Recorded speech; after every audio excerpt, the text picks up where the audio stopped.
बिस्मिल्लाहिर्रहमानिर्रहीम। Dear student, अस्सलाम वालेकुम। उम्मीद करता हूँ आप सब खैर आफियत से होगे। अल्लाह ताला से दुआ है अल्लाह ताला आप सबको अपने हिफ्ज़ व ईमान में रखें, आमीन। तो dear student, shorts concept academy में आप लोगों को खुशामदीद किया जाता है। आज हम स्टार्ट करने लगे हैं 6th क्लास का ऑक्सफोर्ड का सिलेबस है काउंटडाउन। यह सेकंड एडिशन है। यह बुक आपको नज़र आ रही है, सेकंड एडिशन है। तो इसका आज हम चैप्टर नंबर 8 स्टार्ट करेंगे। चैप्टर नंबर 8 है इंट्रोडक्शन टू अलजबरा। आपने अलजबरा का इंट्रोडक्शन देना है कि इंट्रोडक्शन क्या है अलजबरा में। अच्छा, ये जो अलजबरा है ये आपने आज नहीं, ये आपने किसी भी क्लास में चले जाओ वहाँ पे आपने ये करना ही करना है। इसे रट्टा नहीं मारना है। इसमें कुछ कंसेप्ट है वो आपने सीखने और ये आपने हमेशा आगे हमेशा करने हैं। तो स्टार्ट करते हैं। अब इस चैप्टर के अंदर हम क्या करेंगे, इस चैप्टर के अंदर हम अलजबरी के सिंबल्स यूज़ करेंगे, वेरिएबल देखेंगे क्या होता है, कांस्टेंट क्या होता है वो देखेंगे, सेंटेंस क्या होता है वो देखेंगे, स्टेटमेंट क्या होती है वो देखेंगे, और इसके अलावा कोफिशिएंट, अनलाइक टर्म, जो लाइक टर्म, इन सब चीज़ों के मतलब हम इस चैप्टर के अंदर पढ़ेंगे। तो स्टार्ट करते हैं बाकायदा। ये एक अरब का साइंटिस्ट था, अरब का साइंटिस्ट अल-ख्वाज़मी, जिसने इस चैप्टर अलजबरा के मतलब पढ़ना शुरू किया था। इसने सबसे पहले एक किताब पढ़ी थी, हिसाबुल जबर। हिसाबुल जबर के नाम से इसने एक किताब पढ़ी थी और उसके अंदर इसने अलजबरा के मतलब बताया था कि अलजबरा होता क्या है। अब पहली डेफिनेशन लिखी हुई है सेंटेंस एंड स्टेटमेंट। सेंटेंस और स्टेटमेंट क्या है इसके मतलब पहले हम बताएंगे। सेंटेंस की डेफिनेशन लिखी हुई है a sentence is a set. जो सेंटेंस है वो एक सेट है, किसका, वर्ड्स का या फिर सिंबल्स का। जो सेंटेंस है वो वर्ड्स का भी हो सकता है सेट, या सिंबल्स का भी सेट हो सकता है। डैट कन्वे सम मीनिंग, जो कुछ मीनिंग बता रहा हो वो क्या कहलाता है, वो सेंटेंस कहलाता है। जैसे कि उन्होंने कहा हुआ है, कंसीडर किया उन्होंने कि जो अर्थ है वो मूव्स अराउंड द सन, वो जो सी है वो सूरज के गिर्द घूम रही है। अब ये दोस्तों ने सेंटेंस दिया है, ये सेंटेंस तो बिल्कुल उसने ठीक कहा है। अब इसमें कहता है गो ऑन। अब ये नहीं पता वो किसको कह रहा, गो ऑन किस तरफ कह रहा है। अब इसकी ये मुकम्मल स्टेटमेंट नहीं है, ये सेंटेंस मुकम्मल नहीं है, तो ये सेंटेंस मुकम्मल नहीं होगा। अब आपने ये सेंटेंस की डेफिनेशन कर ली, साथ में ये कोई एक एग्जांपल आप दे देते हैं। फॉर एग्जांपल के जो सेंटेंस है वो ये लिखा हुआ है, ठीक है। इसके बाद हम आ जाते हैं सेंटेंस के ऊपर, स्टेटमेंट के ऊपर, स्टेटमेंट के ऊपर। ये तो सेंटेंस की डेफिनेशन आ गई, ये स्टेटमेंट क्या कहता है, a statement that is either true, कि हमारे पास जो अगर स्टेटमेंट है वो एदर ट्रू भी हो सकती है, फॉल्स भी हो सकती है, वो क्या कहलाती है, स्टेटमेंट। अब इसकी उसने कुछ एग्जांपल दी है। कहता है जी 6 इज़ एन इवन नंबर। कहता है 6 जो है वो एक इवन नंबर है। अब इवन नंबर कौन से होते हैं पहले ये देख लेते हैं। इवन नंबर जिसे हम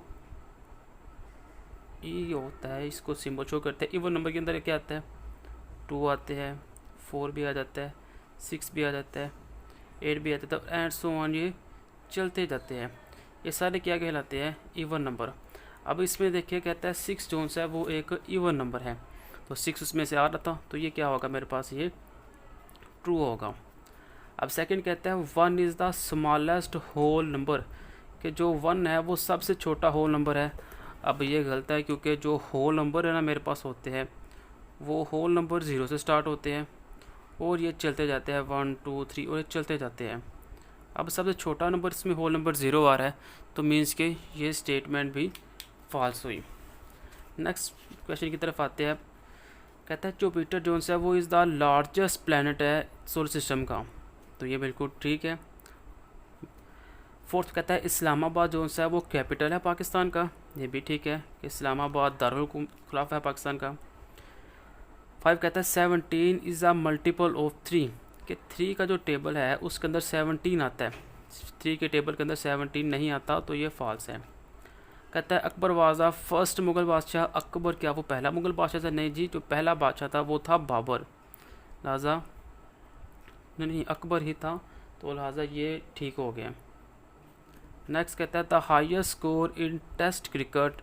टेस्ट क्रिकेट के अंदर जब से ज़्यादा स्कोर किसका है पाकिस्तानी बैट्समैनों में, तो वो कहता है 236 है, वो 236 नहीं वो 336 है, तो ये मेरे पास है फॉल्स है।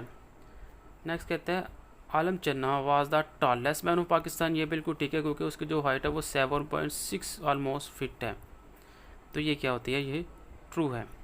ठीक है, इसके अंदर आपने सेंटेंस की डेफिनेशन पढ़ी, स्टेटमेंट की डेफिनेशन पढ़ी और कुछ ये MCQ से। अब हम आगे बढ़ते हैं। आगे मेरे पास डेफिनेशन आ जाती है ओपन स्टेटमेंट की, कि ओपन स्टेटमेंट की डेफिनेशन।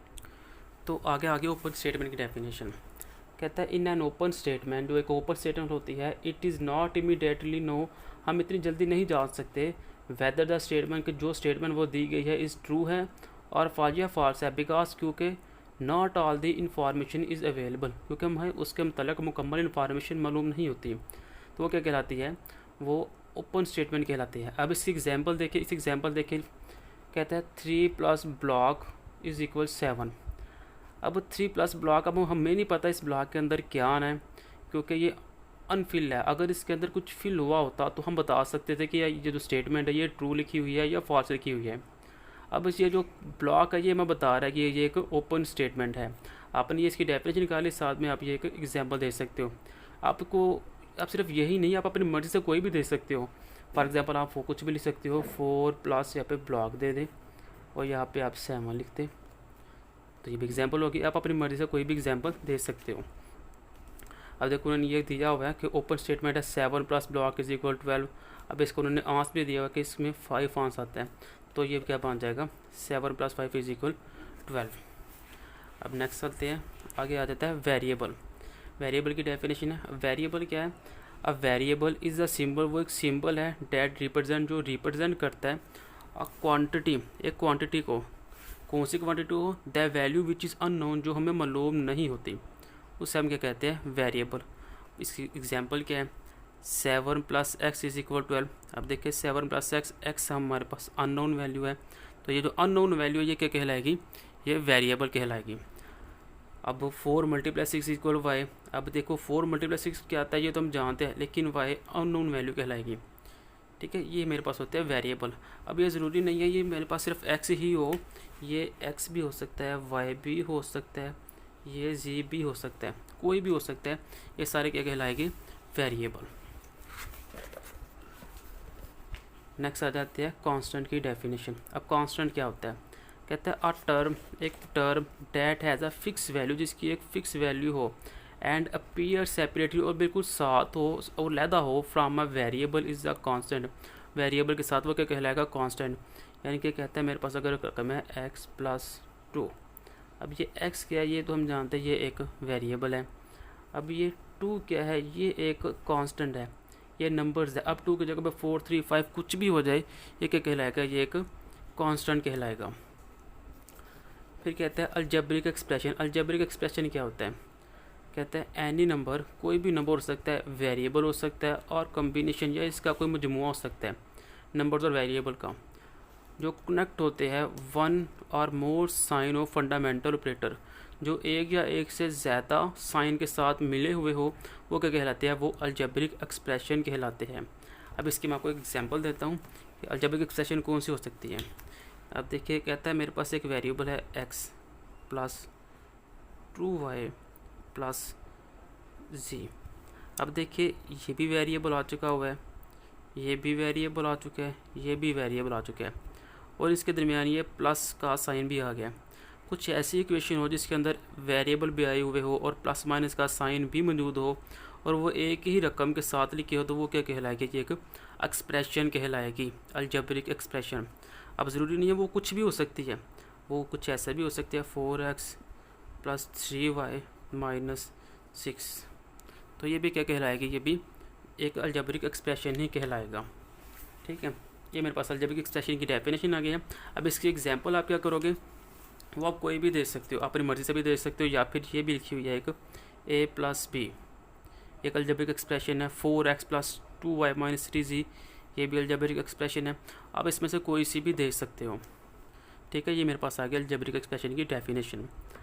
आगे बढ़ते हैं, आगे मेरे पास है टर्म की डेफिनेशन।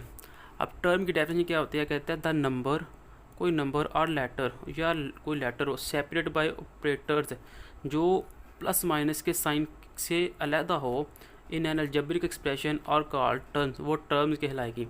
फॉर एग्जांपल, जैसे मैंने भी आपको एक एग्जांपल दी है कि अगर मेरे पास x + 2y, ये एक एक्सप्रेशन दिया हुआ है, ठीक है। इससे मैं अलजेब्रिक एक्सप्रेशन का होगा। अगर इसमें मैंने देखना हो कि इसमें टर्म क्या है, तो हम कहेंगे इसके अंदर एक एक्स टर्म यूज़ हुई है और एक इसके अंदर 2y टर्म ये यूज़ हुई है। मीन्स कि इसमें कोई वैल्यू नहीं आएगी, कोई प्लस माइनस का साइन नहीं आएगा, जस्ट एक कोमा आ जाएगा। तो जो अलग-अलग रकमें आ जाएगी तो हम कहेंगे ये मेरे पास टर्म है, ये एक अलग टर्म है, ये एक अलग टर्म है। हाँ, एक चीज़ आपने याद रखनी है, अगर प्लस की जगह अगर माइनस आ जाता है तो इसके साथ माइनस भी आएगा। ठीक है, तो ये मेरे पास एक अलग टर्म कहलाएगी। आगे बढ़ते हैं। आगे मेरे पास आ गई है कोएफिशिएंट की डेफिनेशन। अब कोएफिशिएंट की डेफिनेशन क्या होती है?